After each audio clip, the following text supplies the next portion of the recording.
Bismillahirrahmanirrahim. Assalamualaikum warahmatullahi wabarakatuh. Perkenalkan, nama saya Nurhalia Masriani dengan NIM J1A118028, Konsentrasi Kesehatan dan Keselamatan Kerja 2018, Fakultas Kesehatan Masyarakat Universitas Haluoleo Kendari. Tinjauan antropometri. Istilah antropometri berasal dari kata antro yang berarti manusia dan metri yang berarti ukuran. Secara definitif, antropometri dapat dinyatakan sebagai suatu studi yang berkaitan dengan pengukuran bentuk, ukuran, berat, dan lain-lain yang berbeda satu dengan lain-lainnya menurut Suta Laksana 1996. Pengukuran antropometri yang pertama ada berat badan. Berat badan merupakan ukuran antropometri yang paling sering digunakan. Jadi berat badan menggambarkan jumlah protein, lemak, air, dan mineral pada tulang. Yang kedua, tinggi badan. Tinggi badan merupakan parameter yang penting bagi keadaan gizi yang telah lalu dan keadaan sekarang jika umur tidak diketahui dengan tepat menurut Supariasa tahun 2001. Yang ketiga, lingkar lengan atas. Jadi lingkar lengan atas merupakan salah satu pilihan untuk penentuan status gizi karena mudah, murah, dan cepat. Jadi tidak memerlukan data umur yang terkadang susah untuk diperoleh. Jadi memberikan gambaran tentang keadaan jaringan otot dan lapisan lemak bawah kulit. Tinjauan survei konsumsi makanan, food recall, dan semi FFQ. Food recall 24 jam. Jadi pada metode ini dilakukan mencatat jenis dan jumlah bahan makanan yang dikonsumsi pada periode 24 jam yang lalu. Yang kedua ada semi FFQ. Jadi metode semi frekuensi makanan atau food frequency questionnaire adalah metode yang difokuskan pada kekerapan konsumsi makanan pada subjek yang ditambah dengan informasi kuantitatif jumlah makanan yang dikonsumsi setiap porsi makanan. Alat dan bahan. Antropometri yang pertama mikrotois, timbangan, pita lila, dan alat tulis. Food recall 24 jam. Pertama questionnaire food recall, dan kedua aplikasi NutriSurvey. Kemudian semi FFQ, questionnaire FFQ, dan aplikasi NutriSurvey. Cara kerja antropometri yang pertama berat badan. Periksa timbangan yang akan digunakan, apakah sudah menunjukkan angka 0 pada keadaan seimbang. Kemudian, orang yang akan ditimbang diminta untuk melepaskan alas kaki atau barang-barang yang dapat mengganggu saat melakukan pengukuran. Yang ketiga, orang yang ditimbang dipersilakan untuk berdiri tepat di tengah timbangan, kemudian pengukur berdiri tepat di depan orang yang akan ditimbang. Tinggi badan, cara pengukurannya, cari tempat dengan alas rata dan dinding yang tegak lurus. Kedua, gantungkan mikrotois yang secara tegak pada dinding dengan terlebih dahulu menariknya sampai angka 0. Yang ketiga, orang yang akan diukur diminta melepaskan alas kaki atau hal-hal yang dapat mengganggu saat kita melakukan pengukuran. Kemudian, orang yang akan diukur itu diminta untuk berdiri tegak dengan mata memandang lurus ke depan, bahu lurus, punggung dan pantat menempel ke dinding, kaki rapat dan tumit menempel ke dinding. Mikrotois ditarik ke bawah sampai tepat di puncak kepala. Pemecahan sampai milimeter terdekat dilakukan dengan mata memandang sejajar dengan jarum penunjuk mikrotois. Kemudian lingkar lengan atas. Cara pengukurannya yang pertama, pengukur berdiri menghadap ke bagian kiri orang yang akan diukur. Jadi orang yang akan diukur berdiri tegak menghadap lurus ke depan. Pengukuran dilakukan pada lengan kiri atau lengan yang tidak sering digunakan untuk melakukan aktivitas. Keempat, orang yang akan diukur itu diminta untuk membengkokkan siku 90 derajat dan meletakkan lengan di bawah tubuh. Yang kelima, lingkarkan pita ukur secara pas pada lengan setinggi yang setelah ditanda. Kemudian, 6. Baca dan catat hasil pengukuran sampai milimeter terdekat. Kemudian, food recall. Jadi petugas atau wawancara akan menanyakan kembali mencatat semua makanan dan minuman yang dikonsumsi oleh responden dalam ukuran rumah tangga atau URT. Kemudian selama kurun waktu 24 jam yang lalu, maka sebagai pewawancara kita akan membantu responden untuk mengingat apa yang telah dimakan. Jadi kita akan memberikan penjelasan waktu biasanya seperti waktu baru bangun. Kemudian apabila pengukuran hanya dilakukan 1 kali 24 jam, maka data yang diperoleh kurang representatif. Jadi untuk itu menggambarkan kebiasaan individu. Oleh karena itu, cycle 24 jam sebaiknya dilakukan berulang-ulang dan harinya tidak berturut-turut. Yang keempat, menganalisa bahan makanan dalam zat gizi dengan menggunakan daftar komposisi bahan makanan DKBM. Yang kelima, membandingkan dengan daftar kecukupan gizi yang dianjurkan atau DKGA atau angka kecukupan gizi atau AKG. Kemudian semi FFG. Jadi subjek yang diwawancari mengenai frekuensi itu mengkonsumsi jenis makanan sumber zat gizi yang ingin diketahui seperti apakah harian atau mingguan, bulanan atau tahunan. Yang kedua, subjek diwawancarai mengenai ukuran rumah tangga dan porsinya. Jadi untuk memudahkan responden dalam mengingat apa yang dia makan, maka kita tunjukkan menggunakan alat bantu seperti foto ukuran bahan makanan. Yang ketiga, mengestimasi ukuran porsi yang dikonsumsi subjek ke dalam ukuran berat atau gram. Yang keempat, mengalihkan frekuensi per hari dengan ukuran porsi atau per gram untuk mendapatkan berat yang dikonsumsi. Yang keenam, dihitung semua daftar bahan makanan yang dikonsumsi subjek penelitian sesuai dengan yang terisi di formulir.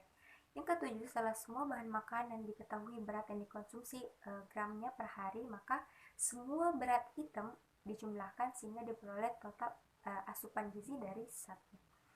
Kemudian yang terakhir, cek kembali secara teliti untuk memastikan semua item bahan makanan yang telah dihitung itu dan hasil penjumlahan beratnya itu bahan makanan itu tidak terjadi kesalahan. Berikut adalah contoh kuesioner antropometri. Jadi cara menghitung EMT-nya yaitu BMI sama dengan weight in the kilograms per height in meters kuadrat.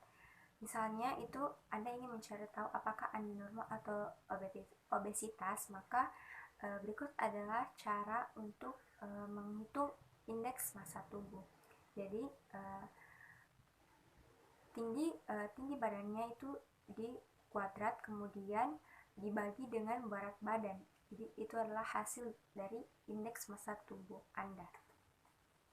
Jadi jika di bawah 18,5 berarti berat badan kurang, sedangkan 18,5 sampai 22,9 berarti berat badan normal, dan 23 sampai 29,9 berarti berat badan berlebih atau kecenderungan untuk terjadi obesitas.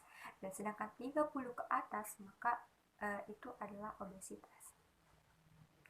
Berikut adalah contoh kuesioner food recall 24 jam. Dan juga contoh kuesioner semi FFG. Jadi contoh hasil dari perhitungan food recall dan semi FFG menggunakan aplikasi NutriSurvey. Jadi hasilnya seperti ini, ada analysis of the food record-nya. Jadi di situ tersedia ada energinya, proteinnya, karbohidratnya, sangat lengkap sekali, ada vitaminnya sampai zincnya. Kemudian terakhir adalah kesimpulan.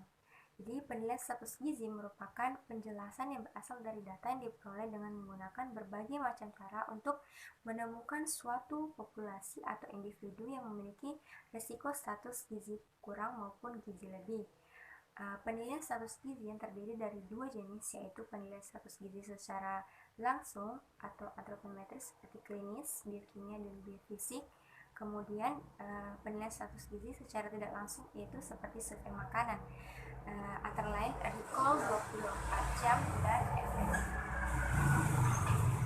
Setelah ini saya akan tampilkan bagaimana proses wawancara untuk mengambil data food recall 24 jam dan semi FFG. Baik, di sini telah hadir responden kita atas nama Sinar. Kali ini kita tidak melakukan pengukuran antropometri karena alat dan bahan yang terbatas, jadi kita mengambil data pengukuran yang sebelumnya.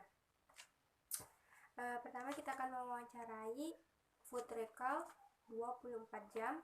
Hari pertama pagi itu Anda makan apa? Nasi putih 1 porsi sedang. Ya. Kemudian Sayur sawi 2 Ya. sendok makan. 2 sendok makan. Kemudian ya, ikannya ikan apa? Ikan bolu 1 potong. 1 potong. Oke. Kemudian makan malamnya? Makan malamnya nasi putih 1 porsi sedang. 1 porsi sedang.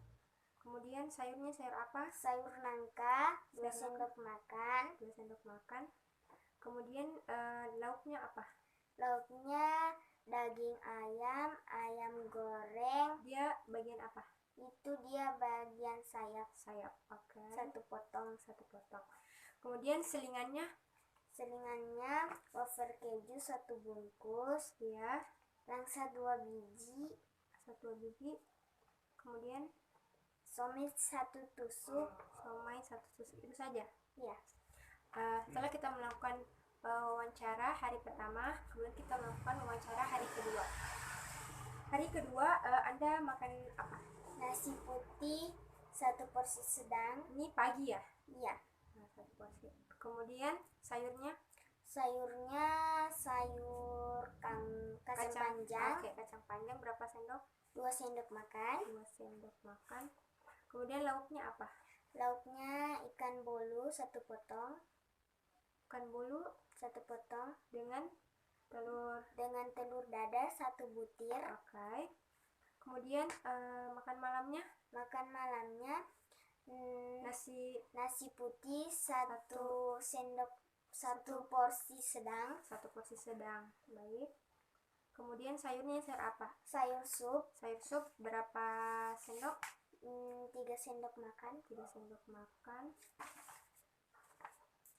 Kemudian lauknya apa? Ikan atau ayam? Ayam goreng. Iya. Ini berapa potong ya? 1 potong. 1 potong. Bagian paha atau sayap? Oh, sayap. Baik. Kemudian selingannya ST 1 gelas. Ini ST 1 gelas. Ya. Kemudian donat 1 biji. Donat 1 biji. Ya. Oke, baik, itu mungkin saja wawancara dari food recall-nya hari pertama dan hari kedua. Kemudian kita beralih ke semi frekuensi atau semi FQ. Kemudian tanya makanan pokoknya itu nasi putih biasa per hari berapa? 200 gram. 200 gram. Itu per hari? Iya. Per hari. Mie basah? Mie basah tidak. Kalau bihun? Tidak. Singkong? 1 potong kah 2 potong? 2 potong. 2 potong. Itu berapa? 1 sampai 2 kali per minggu? Iya. 1 sampai 2 kali per minggu ya. Kemudian kita tanya lauk hewaninya. Ayam biasa berapa ya? 1 potong. Itu sama 1 sampai 2 kali per minggu? Iya. Sama 1 sampai 2 kali per minggu. Kemudian telurnya 3 butir. 1 juga 1 sampai 2 kali? Iya. 1 sampai 2 kali per minggu. Kemudian ikannya biasa berapa? 1 potong. 1 potong sama juga? 1-2 Iya. kali per minggu. Oke. Biasa bakso, Anda sering konsumsi bakso? Iya. Biasa berapa banyak? 10 biji. 10 biji. Biasa berapa kali? 2 kali kah per bulan? 2 kali per bulan. 2 kali per bulan. Oke. Setelah itu kita wawancara lauk nabatinya. Apakah Anda sering mengonsumsi tahu? Enggak. Tidak. Kalau tempe? Iya. Itu biasa berapa banyak? 2 biji. 2 biji kayak 2 potong? Iya. 2 potong. Itu berapa kali? 1 sampai 2 kali per hari kah atau per minggu? Per hari. Per hari atau per minggu? Per hari. Kemudian kacang tanah? Kacang tanah tidak. Kacang hijau? Tidak. Tidak. Selanjutnya kita beralih ke sayur ya. Jadi sayurnya itu kalau bayam? Tidak. Tidak atau sering? Sering. Pak sering. Itu biasa berapa kali? 3 sampai 6 kali. Iya. 3 sampai 6 kali per minggu ya. Iya. Kalau kangkung?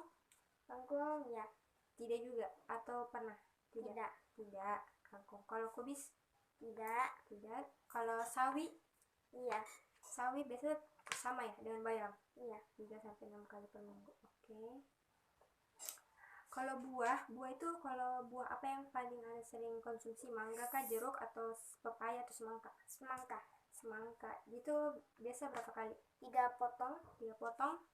3 potong biasa berapa kali? 2 kali per bulan? Iya. 2 kali per bulan. 2 kali per bulan.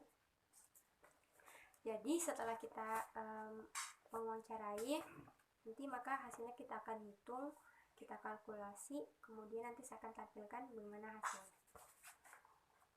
Terima kasih, mungkin itu saja wawancara kami.